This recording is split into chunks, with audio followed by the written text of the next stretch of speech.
this is Aaron at Power Popaholic, and today I am talking with Phil Daniel from Yächtley Crëw, a band that I had just recently heard of. So, Phil, how you doing? And tell me a little bit about Yächtley Crëw. I'm doing great. You can call me Philly Ocean because that's my stage name in our band, Yächtley Crëw. We all have very fun aliases that go with the whole yacht rock vibe. Yächtley Crëw is the nation's #1 yacht rock band. We play all of the soft rock hits from the late '70s, early '80s, everything from Lionel Richie to Michael McDonald and everything in between. It's all of your guilty pleasure soft rock hits, and and it's amazing. Well, I love yacht rock, and it is a guilty pleasure of mine, and it's awesome. But tell me a little bit about how the band got together, how you actually formed, and how you came up. Why did you decide yacht rock is something that we're going to do? So our drummer and our bass player, all of us in the band, all of us, we've been lifelong musicians. But our drummer and our bass player have been in bands for 30 years. And back in 2015 or 2016, they were kind of thinking of what they kind of wanted to do next. And they'd always been huge fanatics of this music. They'd been listening to it, and they're like, no one's doing anything with this music. Why don't we have some fun with it? Who knows if it'll be 6 shows or 6,000? Who knows? We have no Right. idea.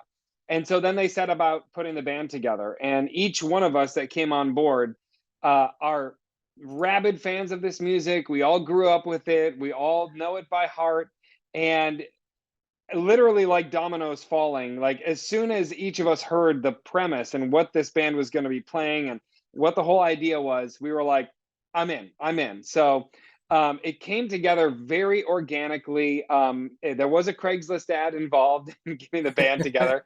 um, Okay.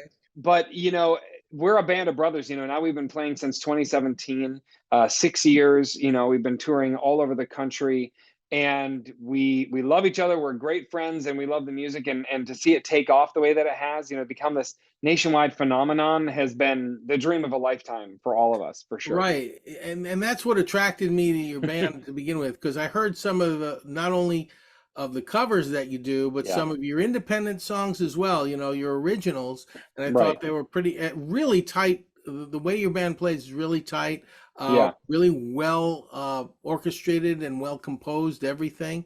Um, Thank you. yeah, and so tell me a little bit about the EP.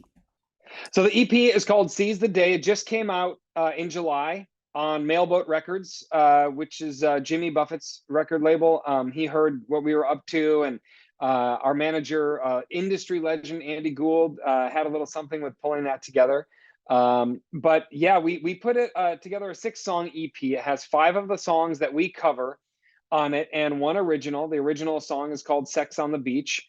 And we just, we sat down because we love this music so much. We wanted to kind of contribute to the genre in some way. And, having played this music now as much as we have, I mean, we're tens of thousands of times we played these songs.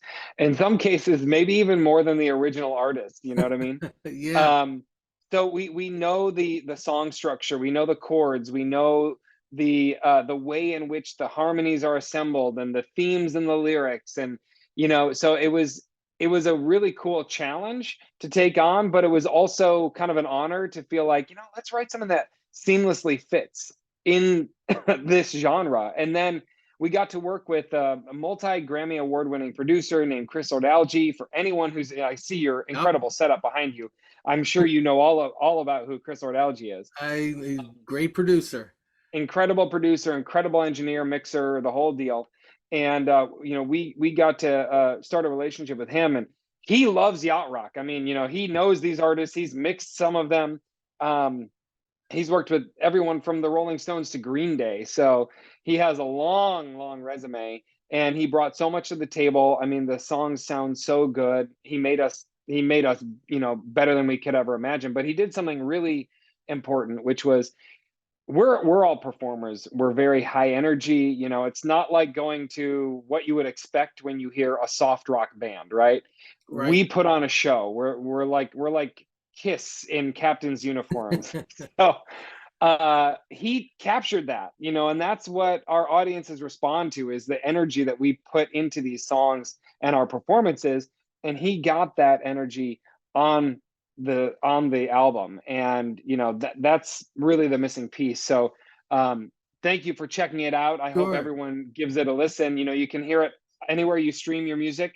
And then also we have them for sale on our website or at our live shows and whatnot too. And we're actually going to be having a vinyl available just in the next probably month or two. It'll be ready.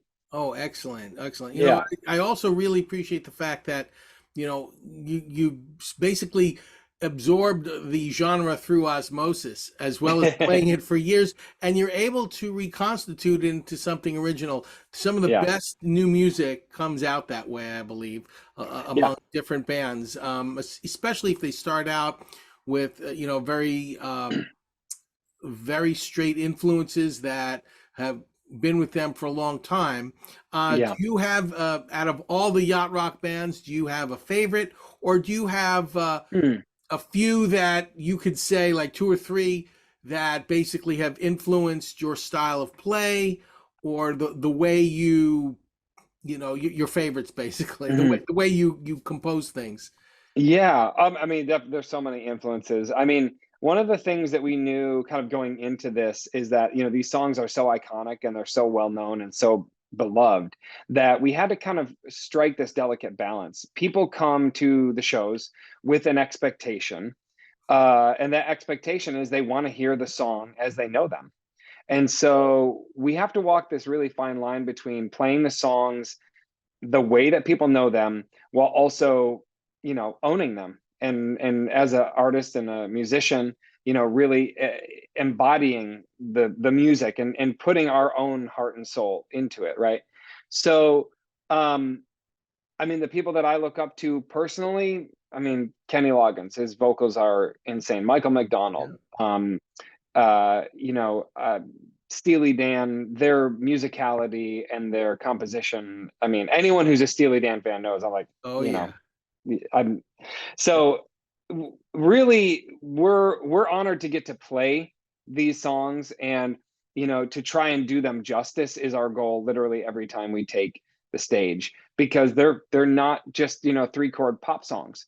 A lot of these Yeah. they have very complicated jazz chords, the progressions are atypical, even the song structure is very atypical, and the harmonies are very difficult, especially by modern standards. So um that's what inspires us, and that's also what keeps us passionate about what we do, is that the songs are challenging in and of themselves. So every time we play them, it's like you got to be on your game to make this concert the best thing that it could be for the fans, and so that kind of really keeps us engaged in that way.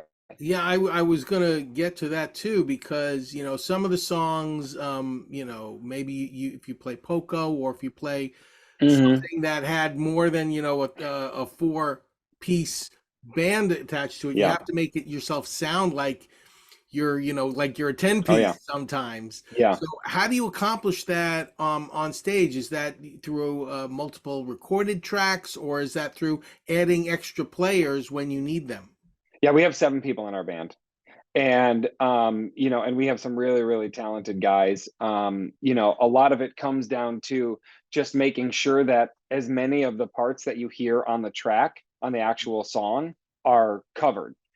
So our keyboardist, Matthew McDonald, he's double fisting it like every single track, and then we have Stony Shores on the other set of keys. So that's really what it comes down to, and it's really just about creating a full sound and getting as close as we can, being live musicians, to replicating that sound and making it sound that good.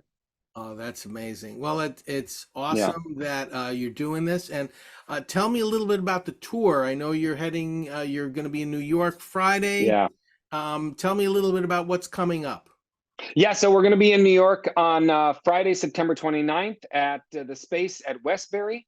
We're kind of constantly touring now. That's kind of how the industry has evolved. And, you even see it with, people like Taylor Swift she was on tour for like a year this year, Yeah. like just nonstop. But, as a live musician, that's, this is our day job. This is what we do. This is all that we do. So we're constantly touring, and lucky for us, the crowds keep getting bigger and people like what we do. And, that's incredibly humbling, and we're honored that, people come out more and more and more. So yeah, we have, right now we're out on like a 10-day run. We started in Texas, we're ending in New Jersey. So we're also playing Atlantic City, New Jersey on September 30th.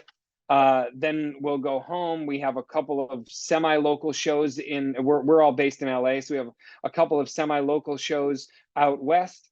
And then we go to Las Vegas for our residency at the Nice. Palms for 2 nights in October. I think that's the 13th and 14th. And then from there, we head up to Denver, Boise, Wyoming. So we're all over the place. Yeah, you're And all over the country, man. So yeah, give a shout out to the URL. So is it? it's yachtleycrew.com. Just like the name is spelled, YACHTLEYCREW.com. You can find all of our show dates on there, and we're constantly adding new stuff too, because it's just getting busier and busier. But it's, again, come out and see the show. You'll kind of understand what the whole vibe is when you get there. All right. Don't forget your captain's hat too, because it's all about our audience participation. That's one of the things that makes what we do so fun. We got to do this album under Jimmy Buffett's record label, Right. and everybody knows what going to a concert full of parrot heads is like. They're in the t-shirts, they're in the Hawaiian shirts, they're wearing parrots on their shoulders, they're doing all this stuff. And that's kind of what a Yächtley Crëw show is like. Everybody's dressed up like sailors, they're wearing captain's hats. Sometimes you see a Gilligan or a skipper out in the audience, and it's so much fun, and that's the whole environment. So Very nice. if you're Very coming nice. out to a show, make sure you participate just like that. Absolutely. Are you playing also Jimmy Buffett tunes as well? We do play Margaritaville from time to time as an honor to him, and who knows, we don't say no really to all that much. We do try and stay pretty strict with the yacht rock genre, but I mean, someone like Jimmy Buffett, in our opinion, that is yacht rock, because he kind of started that whole movement. He The was so vibe's prevalent in there. that. You got the So. vibe's there, and he's But the yacht rock purists will argue with me on that. But you know what? We also do the audience test a lot, and if the audience loves it, then we stick with it. So Very good, very good. Well, I appreciate the time, and thank you so much for talking to me, Captain dude, thank you for Phil. having me on.